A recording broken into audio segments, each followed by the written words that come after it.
ये तीन उंगली के मतलब का होखेला भांजे? मामा ये आदमी गड़बड़ न कर देवे, एकरा पे नजर रखी। ई बात बा। घबरा जिन भांजे ससुरा पे पूरा नजर रखा।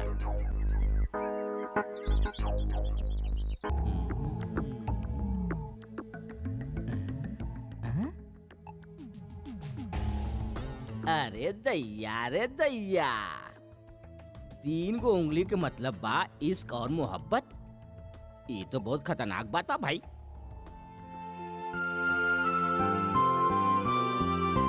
एगो बात बतावा गोविंदा, ये अचानक शहरी की तरह उटपटांग कपड़ा पहिरे के सो कहवा से आ गई? ई कपड़न के पीछे भी एगो राज बा। राज? दरअसल हम अरे ओ भांजे, अरे हम तो के पूरे इलाका में ढूंढत रहनी है, तू हिजा हवे? हाँ? अरे ये तो हिरन और कस्तूरी वाला बात हो गई भाई। अच्छा, अब तोहार से इनका रिश्ता हिरन और कस्तूरी वाला हो गई। हाँ, वैसे भी दुश्मन से हरला के बाद ओके दोस्त बनावल पुराना परंपरा बा। काहे मामा? अरे चुप कर मुही। अरे ये हमार भांजा गौतम बा, गौतम। का? अरे थोड़का सकल गोविंदा से मिला तो का भइल? फर्क नहीं दिखात का? कहाँ ये बड़ ठाकुर लंदन में पढ़ल लिखल शानदार लिबास में, और कहवा ऊ गोविंदा गवार फटल चिथड़ा में। अरे दोनों में फर्क नहीं दिखाई देत? हाँ? देखो भांजे, एक बात ध्यान से सुना। गांव के लड़की बिया और बहुत खतरनाक बिया। एकर इज्जत ही एकर सब कुछ पा। एकर सिवा एकरे पास कुछो नहीं। एकरा पर डाका डाले की कोशिश जिन करी है, आइंदा ख्याल रखिया। फिरंगी कहीं के? ये हाथ से तू हमके छूले बाड़े ना? अगर हमरे गोविंदा के पता चल गई ना, तो तोरे हाथ के तोड़ के सूखल टहनी की तरह फेंक दी। निर्लज शहरी।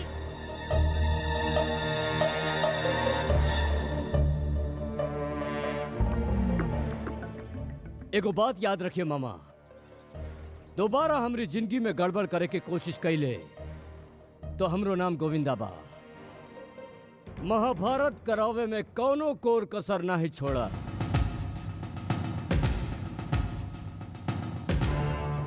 इल्ला भैया के आते ही ब्रेसलेट की गुत्ती सुलझ जाई। इली इंस्पेक्टर साहब, राउर इंतजार खत्म भइल। ई हवे हमारे भैया गौतम भैया। गौतम भैया, ई हवे इंस्पेक्टर आफ्ताब खान।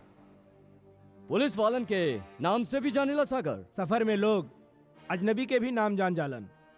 वैसे हम मंजिल तक पहुंच चुकल बानी। इनकर कार के साथ एगो ब्रेसलेट चोरी भइल रहे। ये आपके है ना? नहीं, हमार ब्रेसलेट तो हमरे पास बा। लागत बात सफर में ही बानी, मकाम तक नहीं पहुंचल। हम इजाजत चाहेनी। तू ब्रेसलेट काहे नहीं ले ले? काहे के हमार ना ही रहे। अगर ले लेते तो का हो जाए? तोरी बेवकूफ के कारण से हम ओकरा शक के दायरे में आगल बानी। शक के दायरा से बाहर निकल गई नहीं है सागर बाबू, वरना इंस्पेक्टर के यकीन न रहल के मरे वाला गौतम नहीं केहू और बा। अब यकीन हो गई होखी। अरे मामा, हाँ? तोहर भाजा तो शब्द के भी कंजूस बा, शुक्रिया तक अदा नहीं करेला। अरे ई में कौन बड़ बात बा? हम कर देता नहीं। ई हाथ जोड़ के तोहार शुक्रिया अदा करता नहीं। अब का चाहिए? ई का बा? रुपया। रुपया? कतना? 5।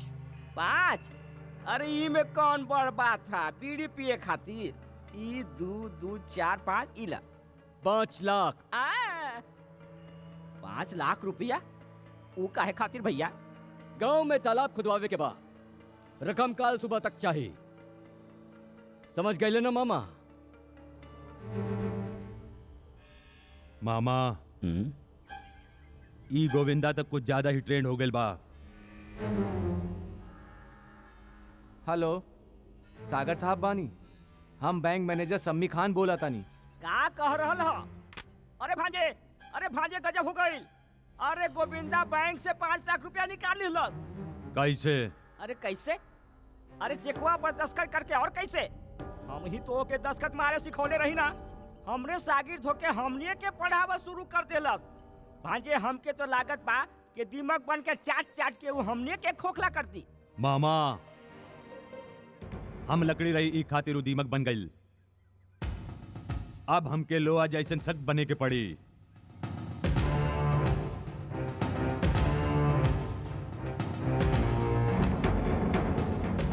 कैसे ससुरा मजा लूट रहल बा हैं? अंगूर खट्टा बा। अरे अंगूर खट्टा बा गोविंदा के बच्चा। खट्टा तो ऊ लोमड़ी के लगेला जे अंगूर तक पहुँचल ना हो। गोविंदा ई जमीन के कागजात बा, एकरा पे दस्तखत कई दे। अरे नहीं नहीं, इतना जल्दी का बा? अभी अभी अमीर बनल बानी, थोड़ा मजा चखे दा। अरे 5 लाख रुपया तो दस्तखत करके निकाल ले। अब का चाहिए तो के? अरे ऊ तो हम अपना परीक्षा लेत रही। हम देखत रही कि तू लोगन के ट्रेनिंग में हम खरा उतरल बानी के ना। ए दस्तखत मारता हवे के नहीं? ए बड़ भाई बानी, तमीज से बात कर। अच्छा भांजे, जब जानवर के खून के स्वाद लग जावे और गरीब के अमीरी के मजा मिल जावे ता फिर बात से नहीं, हाथ से इलाज कइल जाला। एकदम ठीक बा। गोविंदा हम तोरा से आखिरी बार पूछे तानी, तू दस्तखत करताड़े के नहीं? नहीं का कहले? नहीं। तोरी तो ई हाथ हमेशा लाचार कमजोर पर उठल बा। हम बारूद पानी, दोबारा कबो ऐसा गलती कैले तब तोहरा चिथड़ा उठ जाई। समझ ले के समझाई।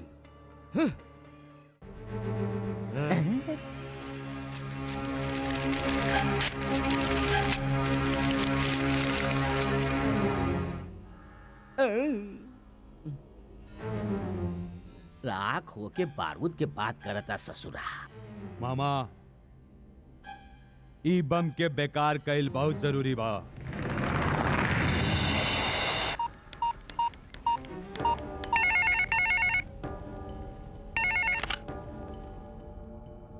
का कार धमाके में मरे वाला आदमी गौतम रहे? तो ऊ कौन है जे सूरज भान के बड़ बेटा बनल बा? वो गोविंदा बा, गौतम के हमसकल। दौलत खातिर वो गौतम के खून कई दिलस और खुद गौतम बन गई। ओ यानी रउआ हर पहलू से वाकिफ बानी। फिर तो ओ जुर्म से तोहरो कौनो न कौनो रिश्ता जरूर रहल होगी। वो गाड़ी में गोविंदा के कहे पर बम हम ही फिट कैले रही। आप वफादार भी रहनी होकर फिर गद्दारी के कारण? वादा के मुताबिक काम होखे के बाद हमके 5 लाख रुपया देवे वाला रहे। और अब ना दी? बरखुरदार, बुरा करबा तब भला कैसे होगी? तू तो इहो बतावल नहीं चाहबा शायद कि तू कौन हवे। पर एगो बात याद रखिया, जब दरख्त जड़ समेत उखाड़ लिहल जाला तब फूल और पत्ता ओकरे साथ साथ चलत आवेला।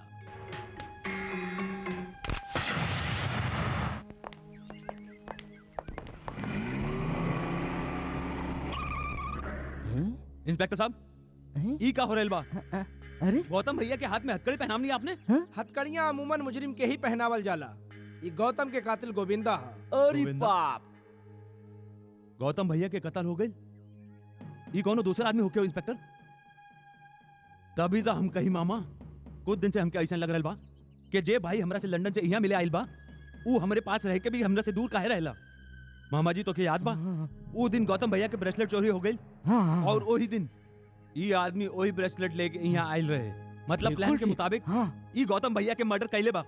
इंस्पेक्टर साहब, हम एक जिंदा नहीं छोड़ो। सागर साहब, अपन जज्बात पर काबू रखिए। आप एक एकर कैल के सजा मिली। जे जुर्म हम कैले ही नहीं की, ओकर सजा हमके मिली नहीं सकेला। गौतम के खून ई लोग कैले हवे। जानल चाहबा काहे और कैसे? पुरानी कहावत बा, मरता का न करता। हम सच कहता नहीं इंस्पेक्टर। हम झूठ नहीं की बोलत। आप यहाँ कबूल कैली ना कि आप गौतम नहीं गोविंदा हो। पुलिस स्टेशन चली, आप हुआ ये भी कबूल कर लेब कि कत्ल आप ही कैले बानी। आई हमारे साथ है। ले जा।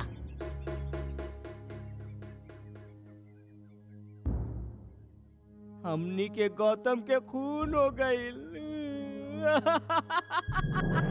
अबे नहीं मामा जी, अभी तो आधा काम बाकी बा। गोविंदा के भी तक खून करे के बा। रूपा, तू मान या ना मान, बाकी ये बात एकदम सच है। का गोविंदा गौतम बाबू के खून कर देले? नहीं, ये नहीं हो सकत। हक और इंसाफ खातिर लड़े वाला हमार गोविंदा कबो केकरो खून नहीं कर सकेला। ये सब बिल्कुल झूठ बा। अब सच मान या झूठ, जबले दाल में काला नहीं होला, दाल फेंकल ना जाला। हम ई हकीकत से पर्दा उठा के रहब और अगर ई सब साँच भइल तो हम ओकरा के कब्बो माफ नहीं करब, कब्बो नहीं। हम सच कहता नहीं रूपा, हम गौतम बाबू के खून नहीं खिकैले। हाँ हाँ, एगो तू ही बड़ा जे साँच बोलत है, बाकी तो सारा दुनिया झूठ बोलत है। दुनिया के बात मत कर, दुनिया तो देवी देवतनों के न छोड़ ले, पर तू तो हमरी अपन बाड़ू ना। अरे अगर तोहके हमरी जिंदगी की इतना परवाह होइत ना गोविंदा, त तू ई कुकर्म कब्बो ना करता। हम ई कुकर्म नहीं खिकैले रूपा, अपन प्यार के कसम, तोरे सर के कसम, हमार विश्वास कर। नहीं के करे के हमके तोहार विश्वास, हमार विश्वास टूट चुकल बा। तू खूनी हवे गोविंदा, तू कातिल हवे। नहीं रूपा, हम गौतम के खून नहीं कर सकीला। काहे नहीं कर सकेला? काहे के दोनों हम ही हैं। का मतलब? गौतम और गोविंदा दू नहीं एक ही आदमी हा। जाने लू कैसे? हम सूरज भान ठाकुर के बेटा हैं जे लंदन में रहत रहे, गांव वालन पर सागर जुल्म करत रहे। ई खबर बाबूजी के मिलत रहे, उ फोन पर हमेशा हमरा से बात करत रहन। जब हम लंदन से वापस लौटनी त घर न जाके चंदनपुर के पास खुशहालपुर गांव में गोविंदा बन के रहे लगनी। अरे तैया ताकि हम चंदनपुर गांव वालन के इंसाफ दिला सकी। सागर से जब हमारी मुलाकात गोविंदा के रूप में भइल तो पूरा जायदाद हड़पे खातिर उ हमके गौतम के मार के ओकर जगह लेवे के पेशकश रख ले। जौन गाड़ी के एक्सीडेंट भइल रहे उ गाड़ी में हम ही बैठल रहनी। गाड़ी जैसे ही गुफा के अंदर पहुंचल त राजू के मदद से हम वो गाड़ी में डमी लाश रख दीनी। इस तरह से हम गोविंदा से गौतम बन गई नहीं। हालांकि ये बात हम उ दिन पनगट में कहे वाला रहनी, बाकी मामा के आय से ना कह सकनी। हम तो के दावा के साथ कह सकता नहीं रूपा, हमरी गोविंदा वाला बात इंस्पेक्टर खान से जे भी कहला हुई उ केहू और नहीं, सागर या मामा ई दोनों में से कोनो एगो हुई। और ई हरकत उ ई खातिर कैले कि हम जायदाद के कागजात पर दस्तखत कैला से इनकार कर दीनी। अच्छा तो ये बात बा, यही खातिर उ लोग तो के गोविंदा साबित कर दिहले। बाकी अब का करबा तू? ये सब बात हमरे बाबूजी जाने लन। काले हम शहर जाके अपना आप के बेकसूर साबित कर दे। आई इंस्पेक्टर।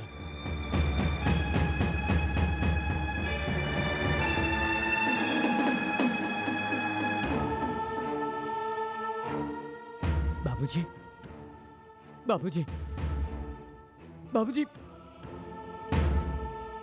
ई रउआ साथे का हो गई? वो हमरे जीते जी जे भी राउरी हाल कैले बाप, हम ओकर टुकड़न में बिखेर देब। इंस्पेक्टर, हमरे डैडी पर भइल जुल्म के बदला हम जरूर लेब। पहले ही तो साबित करा कि तू उनका बेटा हुआ, और कोनो सबूत बा तोरे पास?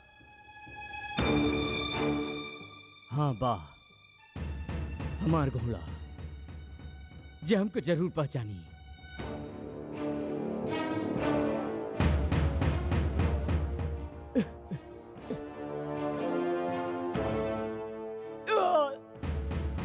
चेतक, तू हमरा के नहीं पहचान ले? अब अहू कोनो सबूत बचल बा तोरे पास? हाँ, खुशहालपुर के वो औरत जे के हम माई बनौले रहनी और गोविंदा बन के ओकर घर में रहत रही। आई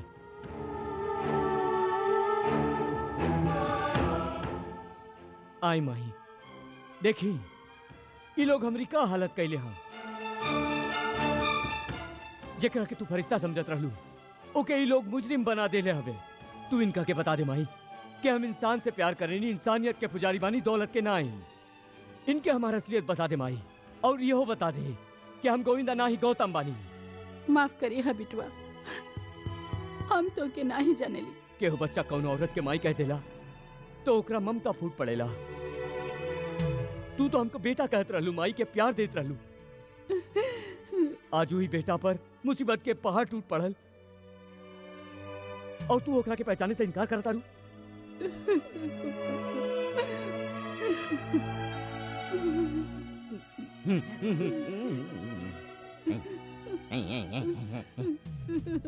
इंस्पेक्टर साहब एगो और जिया जागा सबूत लेके आइल बानी।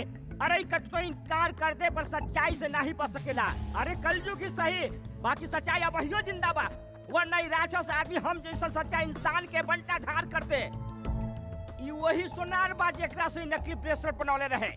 तू पहचाने लायक रखे? जी मालिक, पहले गलती हो गई रहे पर अब पहचान गई नहीं। मल्होत्रा, यस सर।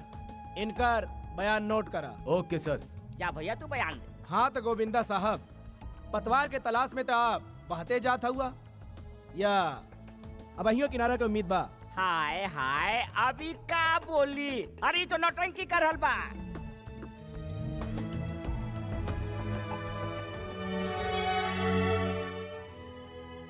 ये जानत हुए कि राउर सिर्फ एगो झूठ गौतम के जान ले सकेला, फिर रउआ झूठ बोलनी।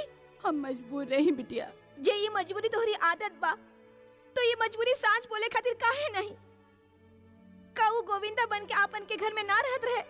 राहत रहे, बाकी वो लोग हमरे बेटवा के उठा के ले गए रहे और कह के गए कि अगर तू साथ बोली तो वो ओके जान से मार दी है। हम का करती? हम ठान ले रहे कि हम साथ बोलब, बाकी एगो औरत के ममता अपन को के आगे हार गई। हमके नहीं खिलागत गोविंदा ऐसा कोनो काम कर सकेला। एकरा में जरूर कोनो। केने जा रहल हो रूपा? के हुआ तू लोग? अरे बाराती हवे, रूपा के ले जावे आइल हमें। मामा तू। अरे चुप कर मुही। अरे मामा मामा कह के तू हमरे कलेजा पर कतना हथौड़ा बरसौले, मालूम बा ना? नहीं मालूम? अरे जब तोहरा पे बीती ना तब तोहके पता चली। दबत ले ससुरी के। खबरदार जे कोनो हमरा के हाथ लगोले तो। हाय हाय हाय, धमकी तो ऐसे दे रहल बिया जैसे मुंह में बोली नहीं बंदूक के गोली बा। आ? अरे रूपा, तोहके मार ही के रहे तो हमके प्यार से एक नजर देख ले तू, भगवान कसम ऐसे ही मर जाती। बाकी हम मरल नहीं, जिंदा बानी। अब तो कुकन सहिए के पड़ी। अरे हमके गाली देत रहलिस? ई हमनी के बर्दाश्त नहीं खे। अरे मूर्खो, बर्दाश्त तो हमके भी नहीं होला, बाकी का करी? दुधारी गाय के लतिया और बिन ब्याही छोकरी के बतिया तो सहे के ही पड़ी। अरे तू लोग खड़ा खड़ा मुंह का देखत हुए? अरे मूर्खो, ले पकड़ एकरा के ना तो भाग जाए। अरे केहू बीच पे ना आई ना तो बहुत पछताए।